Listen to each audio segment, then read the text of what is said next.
So, Lockie, welcome to the show, mate. It's great to be here. Awesome to have you here, and obviously the first time we've physically met, which is happening with a lot of my guests at the moment, and probably my first guest who I know the least about. A lot of them I've either known a lot about just recently because I've been working with them, or I've known them a long time. So this is going to be the most interesting one for me because I won't know any of the answers.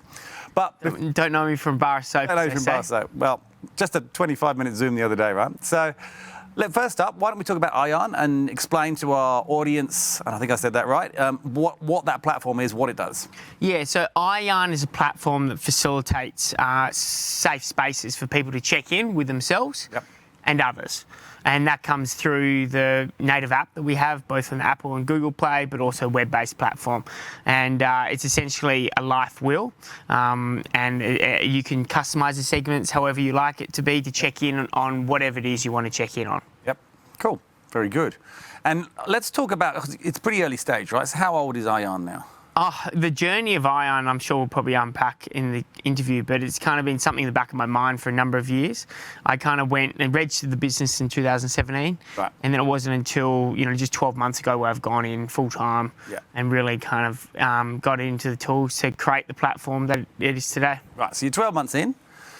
How did you get to that point, obviously, of actually giving up and going full time? Where did you sort of come from? Where did you start? And what took you down the route of actually wanting to start your own business as well? I think that's always a really interesting. We've had some really random histories today, so I'm intrigued to hear yours. Yeah, well, this story, like I'm sure all the entrepreneurs, where it's not like it just overnight. It happened over the journey of, my first business I set up was when I was 16. I set up a non-for-profit, it was a youth reconciliation organisation. Cool. And I ran that for 8 years. 8 years, wow. Yeah. So that was awesome. And then I went through and, the organisation was reconciliation inspired by young people.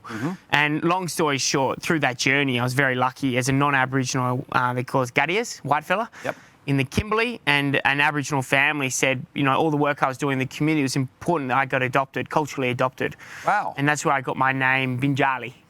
So that word Binjali, to have that word in the community, I had to learn a lot about Bardi ways and culture and practices and that. And a big part of Bardi culture and Western Kimberley culture for Aboriginal people up that neck of the woods is understanding this word called iyarn. Yeah. So iyarn is a word for your body, your emotion, your mind, your spirit, your everything, like your aura. Yep. And so whenever you go into the community or you're catching up with an in-law, family member and that, and it's been a while, they say, Guruna Lian, or Binjali Guruna Lian, how's your Lian? Right. And all of a sudden that creates that safe space to truly share with that family member, the fellow Bardi person, whether you got a heavy Lian or a light Lian. Okay. And it's such a powerful way to kind of instantly, it demands that attention. It demands respect and demands, respect to the person who asked you that question.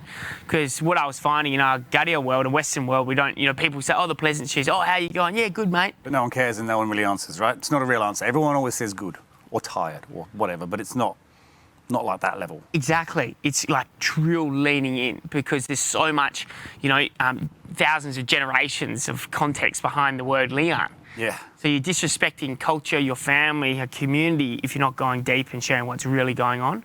So that's, for me, I was amazing. I was like, wow, how powerful is it this one word can create that safe space instantly. And I wanted to bring that back to my community because, in that time, mid-20s, we had a few mates who did take their lives to suicide and in my family as well. And you just leave the funeral and like far out. Let's just do anything to check in on them. I'd do anything if we knew. So that's where kind of, the idea came up. We need to find a way. That's where I meditated on how do we find better ways to check in on our mates. So that's where it started from, 20s and then just kind of kept on going for a number of years. What made you start a non-for-profit at such a young age? Because that's an unusual thing. It's a very unusual thing. And what made you end up, you just said you were culturally adopted. I can't imagine that happens very often either. I imagine that's a very, very special thing. Yeah. Talk a bit more about that because I was not expecting that answer, so I'm fascinated by that. Yeah. Well, I was 16, went up there and, as a privileged white kid growing up in the city, went out country, as they say, up north. I don't know if Australia, but in the northwest, you got Broome, and then 4 hours down a dirt road, you get this community called Adiulun. Yep. and went out there with a bunch of other 15, 16-year-olds, Aboriginal young men from that country, from all over the Kimberley, and just made spears, caught mud crabs, just had an amazing time, and learnt this like part of Australian culture, Aboriginal culture that we didn't learn much about it at school. We were busy learning about the Vietnam War, or Australian James Cook. Or the British probably learn about my history more than your own, right? Poms, the Prisoners of His Majesty. It was crazy. So then that was just an amazing experience, and then that really sparked, and then we're coming through the communities on the way back, and I just saw, these mates that I've got, I was very lucky to go to a good school in Perth, but they didn't have any sport equipment to play with at morning tea or lunch or, and that's why I was at school pretty much. Yeah. And they didn't have a library. I wasn't a massive reader, but I think everyone should be entitled to be able to have books to be able to read, but they didn't have a library in these schools. So that's where we're like, rather than giving fundraising, giving money to a major charity, not seeing where the money went, let's do money and give it to Lockie's book drive. And then we started up a library, and then we set up the first libraries in the peninsula, and then we did sporting equipment, and then we did it in the transition to incentives to kids to come to school, prize at the end of every term. And then it actually ended up being Australia's largest youth reconciliation organisation, running programs around the country, and it was awesome. Insanely impressive. Yeah. A lot of 16, 17-year-olds would have impacted them, but they would have got home and they'd have forgotten about it pretty quickly, I reckon. Or maybe not forgotten about it, but not necessarily done something about it. Yeah, and it's a really interesting thing, like in my later years, understanding this concept of rite of passage.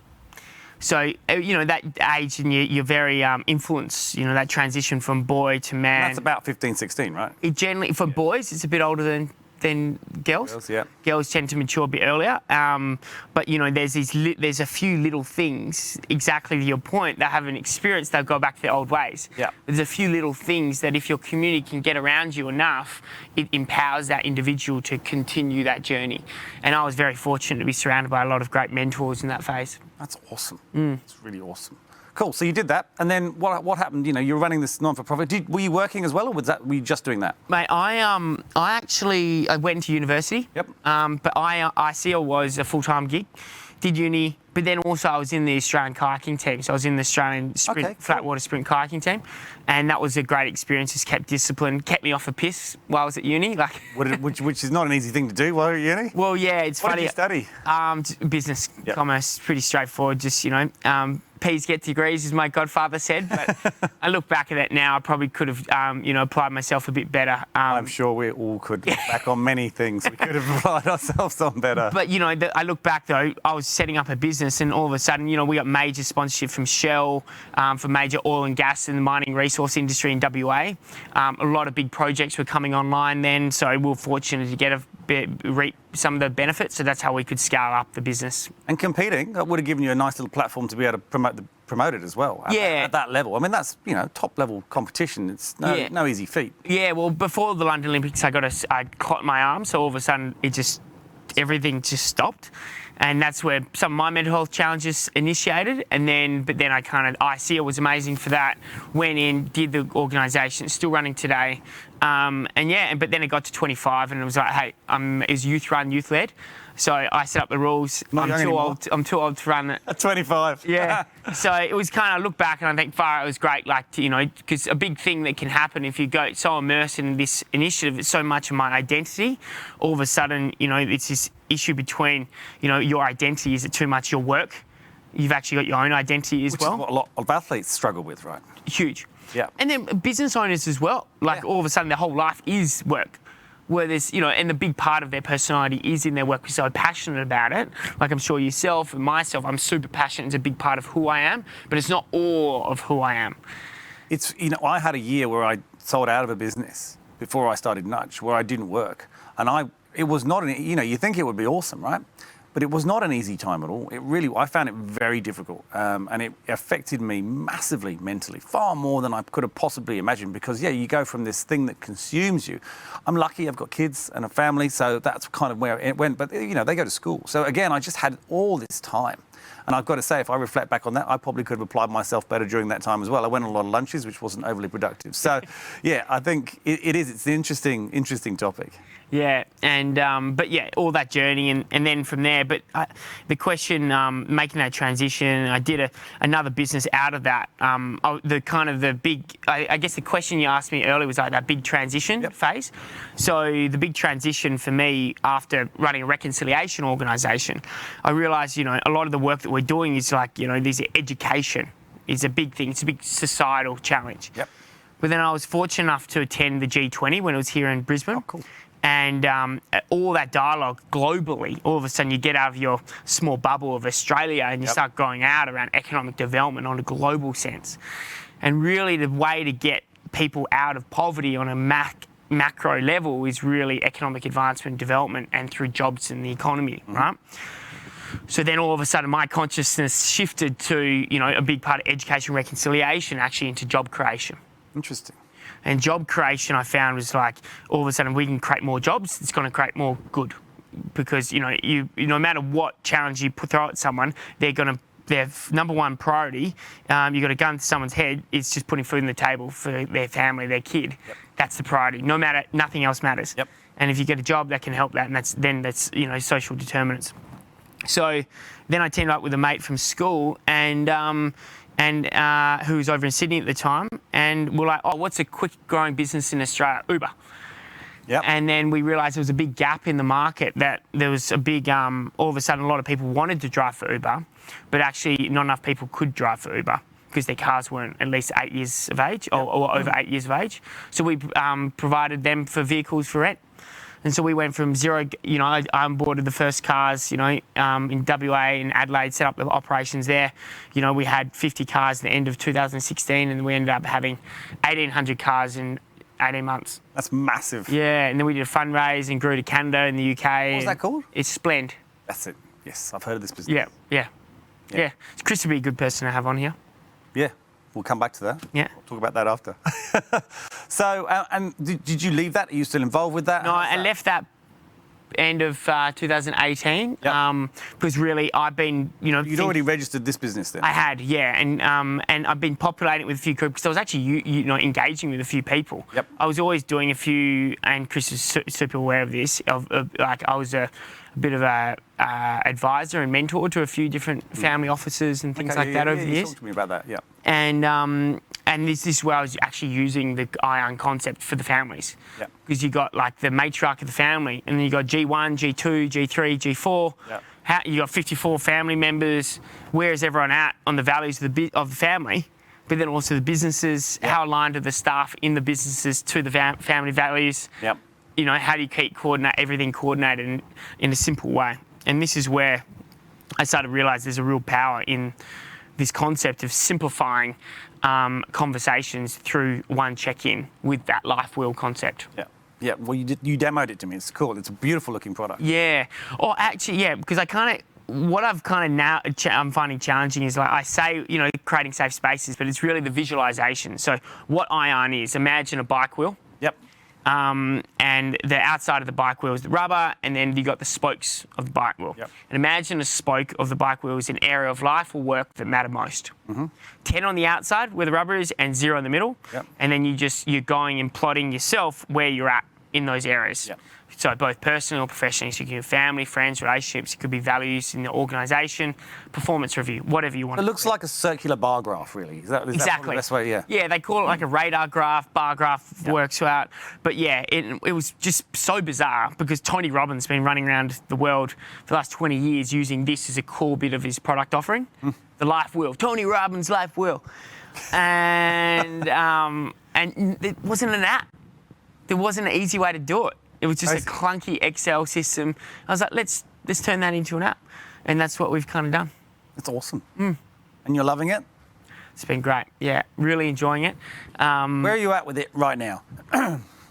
So, I need some water. Yeah, it's the lights. It's warm. Yeah, so I know that you demoed it to me the other day. So you approached me on LinkedIn, right? I can't remember how we met now, but I think... No, we're both speaking at the Spark Festival. That's right. And then, that's right. you hit me up saying we're both speaking. Yep. And I was like, Cool. Yeah. And I'm actually loving that because I saw that and I was like, oh, that's a great way to kind of connect with people. That similarity, you know, the people. I met a lot of people at the. In fact, there's one who was here earlier was also at the Spark Festival as well. It was a good festival. I loved it. I couldn't watch as much of it as I wanted to. Yeah. Because it was 5 full days, wasn't it? They actually did a really good. 2 weeks. Was it 2 weeks? Gosh, they did a really good job, I thought, of organising that because the whole thing was virtual. Yeah, Maxine. Yeah, she did a great job. So where are you up to with it right now? So the platform itself, initially, you know, it was a kind of focus on a B2C. Yep. Because I could see the user cases for individuals, but the commercials are a B2C model. Unless we get a big amount of marketing budget to do that, it makes it quite difficult to get that traction. So what we've actually started pivoting towards is more of a B2B. So we've been developing up that B2B platform over the last few months. And now that B2B platform is getting rolled out across Uber, across all of us, ANZ. So you had the contacts there already, I guess, from... Well, yes, I did. But funny thing is, it's more around, it wasn't necessarily the contacts. It was more around understanding the business. Yeah, okay. Because a lot of people probably don't understand quite how Uber works internally. Yeah. Yeah, I understand they press a button and the car turns up, but that's about all they care about, right? Oh, yeah. Well, I know it very intimately if you look at it that way. I know every part of the business very well. One of my best mates is the longest employee at Uber, but he works in marketing. Yep. And they're quite, it's one of the most amazing things I've learned is Uber, they have a lot of, it's a global business, and be able to, the ability for one staff member to be able to go from Australia to Mexico to the US to the UK is really easy for them to do because they've got similar systems and processes across the world. So that was really awesome that they've given us this opportunity because they see what we've got as being actually this best practice for them to use because of the simplicity. And they're actually, as advanced as Uber is, there's a lot of systems that still in, Google Sheets. Yep. And a lot of people love Excel, Google Sheets, sweet as. Yep. But, if you want to go in and start having a real meaningful conversation with someone you're mentoring and supporting, and to be there for them, it's hard bringing the personal aspects into an Excel sheet. Very hard. How do we turn that into more of a visually, aesthetically pleasing, beautiful experience to create a safe space? And it was easy to use because you got me to put my stats in when we were doing the demo. That was probably the biggest thing for me. Yeah. For me, any kind of software, it's got to be the usability. Yes, it has to look pretty and all that sort of stuff, but if it's not easy to use, people will not use it. It's as simple as that. People are lazy. Yeah, they are inherently lazy. I'm lazy. They don't want to learn either. They just want to be able to work. It has to be intuitive as well. They just want to be able to figure it out. They don't want to read a manual. No one's ever read a manual in their life of anything. So there's a few people, but most people don't read manuals. So you can't have it. It has to be intuitive. Yeah, I remember hearing something the other day around the game changer in computers. Yeah. And this is, the big point of difference with Apple. Yes. Is like previously you used to get an Apple and you used to have to get out the user manual. Awful. And figure out how to use it. Yep. It's before my time. I think it was around my time. But then all of a sudden Apple, I forget which one it was, but no, we don't have instructions. Why do we need it? Was the iPod, wasn't it? Was the iPod, or was it just was it the actual app? No, I think it was one of the Macs. The Macs, maybe. And then the iPod second to that. Just figure it out. Yeah, it should be that intuitive. Yeah. And then all of a sudden, that's how things rapidly shifted and everyone. So it's really interesting when people look at the app for the first time, even the sweat, blood and tears, if they don't know you and they give you the feedback and they say, mate, this is a piece of shit. I love that. It's pretty humbling. I've had a few people who are like that and it's just like super, just rough and just say as it is. And I'm like, you've been a bit of a dickhead, but actually I appreciate it because I tend to, when I have a chat to people, I tend to kind of like, I'm quite convincing. And you've got a lot of energy, right? I've got a lot of energy. And that helps. You can convince people with energy. You can. Yeah, but then that can be my dark side as well. So I've learned that the dark side to that is that I actually don't tend to get honest feedback. Well, because people try to be. That's not a dark side. Well, it might be, but yeah, I suppose that's a good thing. So that leads to my question. What's been the biggest challenge of this business? You would have faced many challenges if you think about all the things you've done, whether it be the sports, whether it be starting a business at 16. But with this business specifically, what's been the biggest challenge? Well, the biggest challenge is I'm a non-technical founder initially. I've got a very interesting stat for you in a sec, but carry on. Okay. But over the time, I've become a lot more technically competent and the processes. But it does kind of get you to a point where you are flying a little bit blind.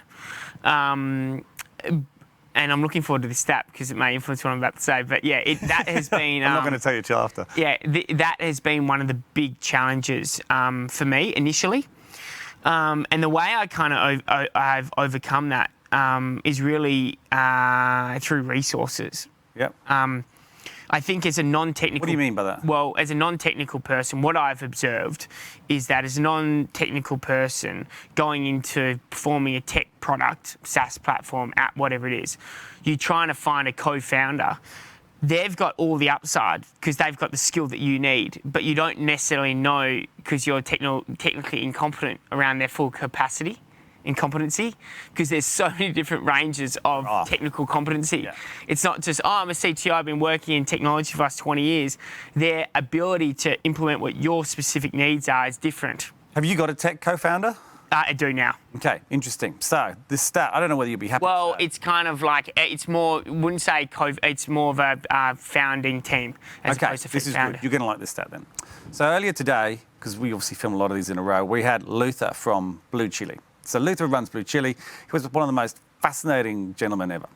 And he knows a lot of stats around startups, obviously. And he said there's been a study done by MIT, and it's a global study all across different startups. The most successful founders are non-technical, 100%. They're all non-technical. And what they do at Blue Chili is they teach a non-technical founder how to build and understand whether a technical team or a technical person is working or effective without them having to become technical. This is the number one skill. And he said the biggest mistake that non-technical founders make is they look for a technical co-founder, and they shouldn't. They should look for a founding team member who's technical, but not a co-founder. He says as soon as you start throwing the word founder around, it almost takes away your responsibility for that when it shouldn't do, because you're still the founder. There is only one founder. Unless you actually start it together, there is only one founder. It's their idea. And yes, you have a technical person, and yes, they have to be part of your team, and they're very much the inner circle, but they're not a founder, because ultimately the responsibility falls on you. And he says, I see it. They get these technical people on, they call them a co-founder, and then they almost subconsciously wipe their hands. Delegate that authority. And go, I don't have to worry about that anymore. It's not my responsibility. And that's one of the biggest reasons they fail. So that's an interesting stat for you. It doesn't surprise me, and it's I've gone through that journey twice before, and then this third time with this person I've got now, it's the perfect setup. So it's more they share option incentivized. That's fine. That's different. Yeah. But not that co-founder kind of. When I say co-founder, I've got this person who's more of a COO. Yeah. But it's exactly what you should do from the stats point of view from MIT. Yeah, interesting. It's and you know, it's one of these things that's just reflecting on the whole being in Sydney. Like literally coming here, having a yarn now. Yep. I'm not meeting up with many people these days. And one of the big incentives to get over to Sydney was to come and be in this vibe and meet with people. Was generally to get the foot in the door, you'd have to meet with someone. Yep. And let's have a coffee. Oh, great. Yeah. But now it's like, let's do a Zoom. No worries. Yeah. Well, this is my only interaction with anyone. It's just filming this show. I love this show. It's the best time ever. I get to meet real people. Yeah. Yeah. I know what you mean. That's interesting. Yeah. So tell me, you've had a lot of different things happen in your life, and I imagine there might actually be a couple of these. And it's a question we ask everyone. And have you had a belief, something that you genuinely believed, that changed? Because beliefs in people don't change that often, right? So have you had one that you can think of that changed, and what was it that caused that change? Because some beliefs will change over time, but I'm talking about something that changed almost overnight. Like you suddenly went, oh my God, I've completely been wrong about that. Oh, I wouldn't say a big change or change in focus. I wouldn't say it will change in saying I was wrong. Is that what you're saying? No, you can interpret it however you want. Yeah. It doesn't. It's not necessarily about being wrong. It's about you believe something, and now you believe something else. And what was it that changed? Well, it literally was that transition from Lockie, I say, 1.0 or 2.0, Lockie 3.0, 4.0, 5.0. What Lockie are we up to? What have we got today? I reckon I went through a hardcore transition phase. So I was like, Lockie, 2.4. But yeah, I certainly I'm one of those guys who's just heart in the sleeves. Like I'm 100%. Can tell that. Passionate about what I do, and if I'm not, I won't. You won't get me to do the work I need to do at the level I need to get out of bed. Even it's just the way I'm wired. Yep. So really, I see it for me. The reconciliation in Australia was everything for me. everything. And it still plays a huge role in me and what I do. But I don't know what it was. I bring that, it's who I am now. It's not like, oh, that was a phase in me. It's part, I embody that as, my Aboriginal family in the Kimberley. It's my kin, my non-Aboriginal family, but then this deep connection to country, to culture. But then I had a big tipping point where actually I could be of most service in this next phase into job creation. Yeah. And that was a big thing around, there's so much, all this, it's really a lot of these social challenges, a bit of noise around, this is my psychology, is noise to one's job. Yep. If we can get people into work who may come from disadvantage, then they have this agency to get themselves out of that poverty. Yep. And that's really, that was a huge transition for me, because I was so gung-ho here, and then I went so gung-ho this way. Yeah. And that was manifested through Uber initially, Splend, job creation. We got over 4,500 people into work who usually weren't in work, which was huge. Which is huge. And then we transitioned. I actually did a bit of work in the energy sector, upstream, and that was really fascinating. Yep. Working in big infrastructure, $250 billion projects, upstream oil and gas initiatives. Yep. And that's when I was kind of chipping away at this new iyarn thing. And then the iyarn thing is like, I see foundational to all this. All comes together, right? It does. It does. In my mind. And, however you look at it, but I see it's actually, if I can get a tool that can help people stop, reflect on what matters most in life, and then make better decisions on a continual and ongoing basis to live the life they want to live, that's on a macro level is going to create a hell of a lot better society. Yep. And do you think COVID's it's probably helped, right, for this in terms of making the need for it more at the front of people's minds? Do you think? A lot of my facilitation training comes from this idea of rites of passage. So I'm a rite of passage facilitator. It's a passion that I do, is where I take father-sons out on country, or mother-daughters, daughters-mother, whatever it is. Yep. And we take them through that journey from boy to man. I shared with you. Yes. Yeah. And awesome. The weird thing is like as a society, we go through these, and as individuals, everyone will go through rite of passage. And what globally, the last time society globally went through a rite of passage like this was like the World War. Yeah. Where everyone was impacted. Which is what, 80 years ago? Yeah. I don't know. Yeah, something like that. Yes, it was. And I'm just rough maths. It doesn't tend, but then when you look at the scope of back then, people living in remote areas didn't even know about the World War, whereas now a lot more probably numbers of people were aware of this. Yep. So we're collectively going through a huge rite of passage for this. It's never easy. It's never meant to be easy. But that tends to create a lot of change, creates a lot of growth on the other end. So if you can look at it that perspective... That's a great one. I've not thought about it like that. Yeah. All of a sudden, it can be quite empowering conversation, is that we're not the first mob to go through this challenge. No. A lot gnarlier stuff's happened over the generations before us, but we've got a lot more advances.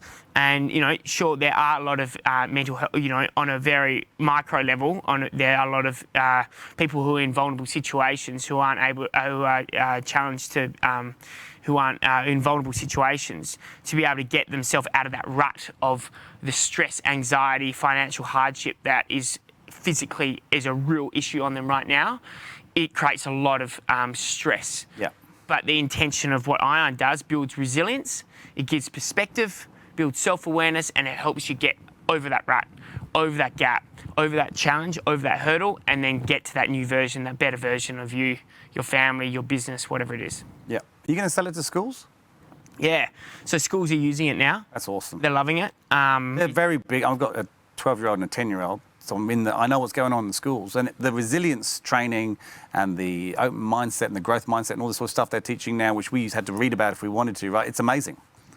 Mate, every school now has wellbeing. Yeah. I only finished school like 10 years ago, right? Crazy. It's completely changed. Well, the school now looks awesome. Yeah. I really want to go back. Yeah. So much more fun. Mindfulness rooms, meditation rooms, wellbeing centre. crazy. My daughter has a process that they go through. If someone has upset them, they have a process where they have to meet, and there's a mediator, which is another student, it's not a teacher, and they talk about it to get it out in the open and dealt with quickly. It's amazing. Like, just mind-blowing, the stuff. It is awesome. Well, I would imagine this product would be very, very welcomed, I thought. It is. It's been amazing how, the schools have come up with it organically, but then rolling it out. As part like partial care is becoming huge, and a big shift in schools. What's been happening is over the last 5 or so years, there's been a huge focus on the wellbeing officer, Right. Yeah. and the school psychologist and the chaplain. Right, 3 people at Wells Resource School. But now they realise, the issue of anxiety, the challenges of mental health, anxiety in the schools is so much broader than on 3 people. It's the community needs to rise up together. So it's really how do the teachers with their partial care get engaged in that. So you've got, form or tutorial groups at the beginning of school, in high school, your group of 20, 25 or year group meetings. Yep. So the idea, schools are liking using it in that forum because that teacher connects with 20 kids. They can see visually where everyone's at, and they can see if there's a red flag. They get a notification if someone scores a certain flag below 3 or 4 or 5, whatever it is, and then they can monitor that. You don't want to be doing like too much of a helicopter, teaching. No, you don't want to be at the top. But they've got their EQ to figure out, all right, cool, I might subtly ask little Jimmy, hey Jimmy, let's have a yarn after, let's have a bit of a chat. Yeah. I've seen that you've put in this, let's have a bit of a chat. And then they can have a chat and then maybe address it, raise it. And then it builds connection. We've got some great case studies how it's been used. So it's been, this has been, it's a slow burn getting into schools. I'll bet. But we've been, process. Yeah, far out. It's been, 12 months. But, and now you get a couple, and then all of a sudden they're friends, and then they get a whole classroom. You get a few hundred people in an hour signing up, and it's like, oh, this is encouraging. That's cool. So, you said you don't read a lot, and I wasn't a big. You said you didn't read a lot in school. I didn't read a lot in school, but I've read a lot more since I left. But, no, certainly I do read. I love reading. Yeah, absolutely. Of course you read. That came out wrong. But have you got a book that has impacted you, or a podcast, maybe either, doesn't matter, or both, that you think has impacted you or is impacting you, that you would recommend to, we talked about our demographic of audience, who they might find useful? It's really interesting you asked that. I've just been loving the SAS podcast. Yep. But is it, I think I'm saying the wrong name, getting mixed up with someone else. I'm saying Johan Hari. Why is that name coming to me? I do not know. Oh, I can't help you. I'm sorry. Anyway, the SAS podcast has been a podcast I've been loving a lot. And then You Are, Therefore I Am is another book. It talks about the idea of, it's Jainism and no harm. So that was a big book that had a huge influence on me way back. Yeah. Doing no harm. Yeah. Read that several different times. And there's a lot of different books growing up, but yeah, those 2 things, that one always comes up for me. But the SAS podcast, I've made it almost like a daily ritual. Cool. Just get on there and just getting around that kind of the psychology of SaaS businesses. Okay. And last question. Tell me, if someone is, we talked about this before, so both, right? So whether someone is thinking about wanting to sign up to your platform as a business, or whether someone even wants to come and work for you, tell me what it is, what are they going to get, and why should they do that? Why should they sign up, or why should they, if they were going to look at coming to working for you, why would they want to come and do that? So, big question. Life's too short to do stuff that you don't really care about or you don't like. Yep. It's okay to go through challenging phases, but it's not okay. But if you go through these challenging phases time and time again, you don't know. You're just leading yourself into exhaustion, burnout, and just even mental health and challenges. But iyarn creates a space for you to check in your workplace, yourself, but also your peers to check in on what really matters most. If you're a founder listening to this, or if you're a business owner, manager, wellbeing, whatever it is, yep. You want to create a culture that is aligned to the values of the organisation. Absolutely. But how do you live and breathe that? And sure, there's activities you do, but how are you continually getting the pulse of that? And iyarn creates a space for you to do that, and then have the yarns needed to be able to jump the gaps, the challenges, and then move forward and grow and increase performance productivity. So that's why we've created iyarn for businesses, to use it for that, and personally. If people wanted to join iyarn, the reason is, we're really we're a small, nimble team in Australia. We've got, teams in the UK and in Ukraine. We've got our dev team predominantly based over there.